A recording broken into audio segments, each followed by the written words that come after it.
Kita ke sorotan selanjutnya, saudara. Pendemo di Pontianak, Kalimantan Barat menyerang dan memukul polisi yang berusaha menertibkan kerumunan di aksi 18/12. Pelaku ditangkap dan dalam pemeriksaan Polda Kalimantan Barat.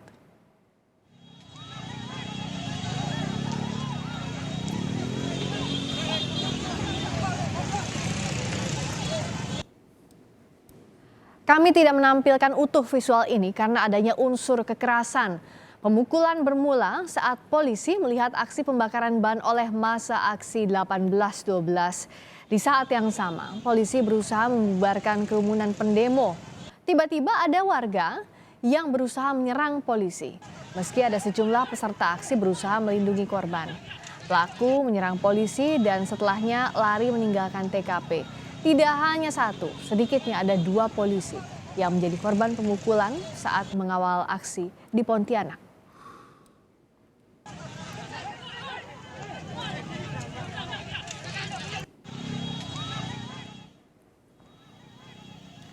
Polisi menangkap pelaku yang diduga warga Pontianak Timur. Pelaku ditangkap di rumahnya tidak lama setelah peristiwa pemukulan dan dalam pemeriksaan intensif Polda Kalimantan Barat. Sementara itu, polisi yang menjadi korban pemukulan menderita luka memar di sejumlah bagian tubuh dan menjalani perawatan di rumah sakit.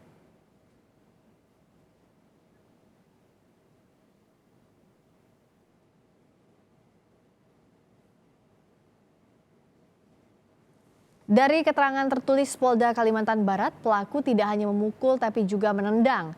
Pelaku penganiayaan sudah diamankan Jatanras Polda Kalimantan Barat selang beberapa jam setelah kejadian. Pelaku berinisial RDS, 21 tahun, warga Tanjung Raya 2. Demikian ungkap Kabid Humas Polda Kalimantan Barat, Kombes Doni Charlesko. Lebih lengkap soal penganiayaan polisi di Pontianak, kita tanyakan langsung kepada Kabid Humas Polda Kalimantan Barat, Kombes Doni Charlesko. Selamat sore, Pak Doni, dengan Friska di sini. Iya, selamat sore Mbak Friska. Iya, Pak Doni. Jadi kronologi lengkapnya bisa tolong diceritakan kepada kami, Pak? Iya, jadi sebetulnya aksi yang terpantau di kamera itu seperti aksi yang kedua. Jadi aksi yang pertama itu mereka lakukan itu di depan Komnas HAM. Itu sudah kita bubarkan. Kemudian mereka akhirnya kembali ke titik kumpul awal di lokasi di sekitar tempat tinggal para pengunjuk rasa. Ya memang jumlahnya cukup banyak, ada sekitar 300-400 orang. Nah, kemudian di sana mereka membakar ban. Anggota kita yang ada di sana berupaya memadamkan pembakaran ban tadi karena sudah sangat mengganggu arus lalu lintas.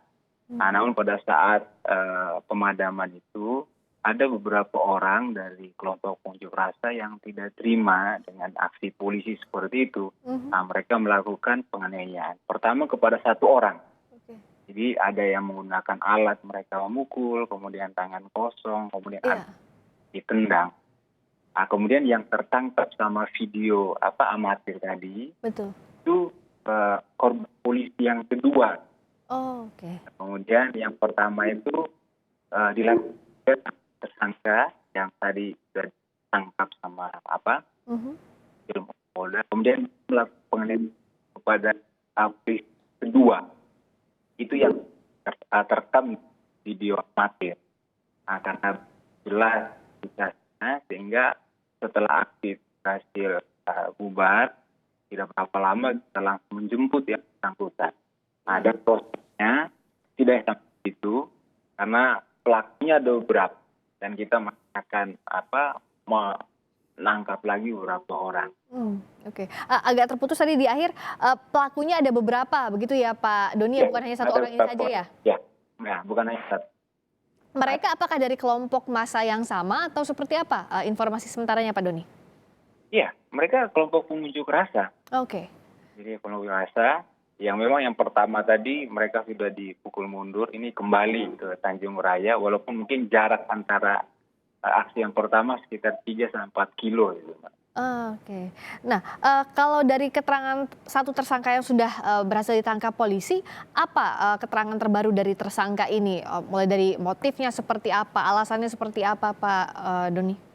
Ya, sebetulnya kan aksi mereka itu mau di Komnas HAM beri dukungan, kemudian selanjutnya kan ke Polda Kalbar. Iya. Nah, kami merasa bahwa aksi ini tidak ada STTP, surat tanda terima pemberitahuan dari polisi. Jadi aksi ini Iya. ilegal. Di samping itu juga kita dalam kondisi pandemi COVID, ya tidak kita izinkan ada keramaian.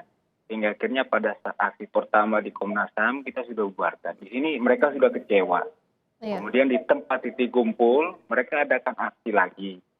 Nah di situ upaya untuk dibubarkan mungkin karena kecewaan inilah sehingga akhirnya anggota polisi kita jadi sasaran. Nah demikian Pak. Ya, oke. Nah, adakah barang bukti yang disita dari pelaku sejauh ini, Pak? Apa yang sudah ditangkap ada yang memukul dengan tangan kosong kalau dilihat dari video, betul ya, Pak ya? Ya, kalau itu dia menggunakan kaki tangan kosong, Mhm. kita sita memang pakaian-pakaian yang memang dia pakai dan terekam di kamera video amatir tadi. Itu sementara yang kita amankan dengan handphonenya sendiri. Oke. Ada rekaman asli dari peristiwa. Tapi identitas pelaku lain sudah dikantongi oleh polisi, Pak? Ini yang kita dalami. Jadi sebetulnya video kita kan banyak. Iya. Dari hasil penelusuran kita kepada video, kemudian beberapa saksi yang kita periksa, maka itu kita simpulkan ada beberapa orang yang memang harus kita proses lebih lanjut. Oke. Maka penerapan pasalnya pun kita gunakan pasal 170 bersama-sama dengan Baik. melakukan penganiayaan 351 tadi. Ancamannya 5 tahun, Pak. Ya, ini saya mau tanya soal ancaman pidananya, jadi maksimal 5 tahun penjara ya, Pak ya? Iya. Saat ini kondisi polisi yang terluka, yang menjadi korban seperti apa? Dirawat di mana, Pak? Ya, jadi yang agak parah memang satu orang saat ini masih dirawat di Rumah Sakit Bayangkara Anton Sujarwo. Karena memang ada luka memar di kepala dan di dada. Jadi ada beberapa kali kena benda tumpul, entah itu tangan atau kayu yang dipakai. Oke, itu bukan yang ada di video ini ya Pak ya, tapi yang Ya, ada yang satu lagi. Yang itu satu yang lagi agak begitu lebih ya? parah. Kalau ini dia hanya kena pukul sekali, walaupun ada juga dia sempat di kerumunan itu awalnya juga ada. Oke. Tapi kondisi korban sedang dalam pemulihan dua-duanya begitu ya Pak ya? Iya, betul. Saya masih di rumah sakit. Boleh tolong diceritakan juga Pak, memang sejauh ini pada saat demonstrasi kemarin berlangsung seperti apa suasananya? Apakah di awal sebenarnya unjuk rasa ini berlangsung dengan baik, tapi setelah ada pembakaran ban itu yang jadi mula aksi penganiayaan ini terjadi, atau seperti apa dari amatan Anda Pak Doni? Iya, jadi aksi awal kan mereka titik kumpulnya itu lepas sembahyang di depan masjid. Iya, betul. Dan mereka aksi di kantor Komnas HAM. Bilang kantor Komnas HAM itu seberang jalan dari masjid. Iya. Nah, di situlah kita lakukan pembubaran. Nah, di situ sudah selesai, tidak ada yang begitu menonjol. Nah, kemudian mereka kembali ternyata di situ mereka tidak langsung bubar. Iya. Mereka aksi lagi. Nah, di situlah yang terjadi sempat jadi kericuhan. Baik, dan sekarang ditunggu pelaku lainnya yang masih dalam pengejaran polisi. Terima kasih Pak Kabid Humas Polda Kalimantan Barat, Kombes Doni Charles Go telah bergabung di Kompas Petang. Selamat sore Pak. Ya, selamat sore Mbak.